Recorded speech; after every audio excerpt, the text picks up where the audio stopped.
L'homme qui sort de ce supermarché avec un chariot plus que garni n'a pas gagné le coup. Jean-Louis Torguet, le président de l'association Langoiranaise Étavie, déplace un chariot qui contient des affaires scolaires vers un camion pour une destination bouleversée par les derniers événements en Afrique. La destination de départ, c'était l'école de l'amitié au Burkina Faso. Le problème, c'est que le Burkina Faso, les gars de l'association L'école de l'amitié n'ont pas pu y accéder car il y a déjà 2 mois, les gars sur place l'ont appelé en lui disant « Bien surtout pas, les Français, ils ont une très mauvaise réputation en ce moment ». Et puis le deuxième problème, c'est que d'habitude ça passe par le Niger ou ça passe et donc aujourd'hui on ne peut plus rien envoyer.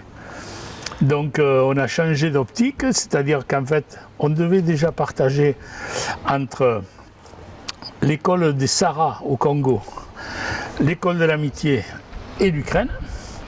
On a renforcé un peu l'Ukraine et on a renforcé un peu le village des Sahara au Congo-Brazzaville, où là depuis de nombreuses années, en fait depuis au moins 2018, on envoie régulièrement tous les ans des fournitures scolaires.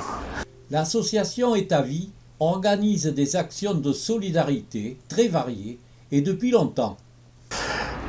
Toutes les opérations que l'on a fait, que ce soit lorsqu'on a envoyé 6 palettes au Liban, que ce soit lorsqu'on a envoyé le conteneur au Liban, que ce soit lorsqu'on envoie au Congo, lorsqu'on envoie pour l'école de l'amitié et autres. 2 partenaires fidèles participent à cet engagement solidaire. Le responsable de l'école de l'amitié travaille aux messageries de Bazadé. Donc ça aide beaucoup. Mais il est clair qu'il nous aide beaucoup. Toute l'année en nous faisant des prix très concurrentiels lorsqu'on envoie du matériel, puisqu'on envoie du matériel médical un peu partout en France. Et lors des opérations comme celle-là, où là, effectivement, ils sont toujours partenaires. Intermarché, aujourd'hui, il y a des nouveaux patrons qui, pour l'Ukraine, on a ramassé 3 gros chariots en collecte et ils nous ont rempli, eux, un chariot qu'ils nous ont offert. Et donc, on a des centaines de stylos, des centaines de crayons.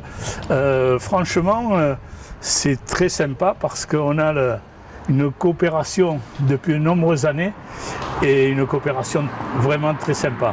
La collecte des affaires scolaires va rejoindre d'autres dons et prendre la route. À Mérignac, ils vont la partager, c'est-à-dire qu'à Mérignac, la maison ukrainienne a monté un centre de formation aux Français pour les Ukrainiens qui sont ici.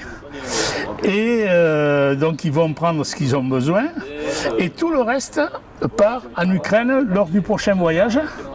Le prochain voyage devrait se faire à la fin du mois parce qu'on a par ailleurs récupéré 8 lits médicalisés à la Croix-Rouge, on a récupéré des fauteuils roulants, on a récupéré tout un tas de choses qui vont partir à la fin du mois.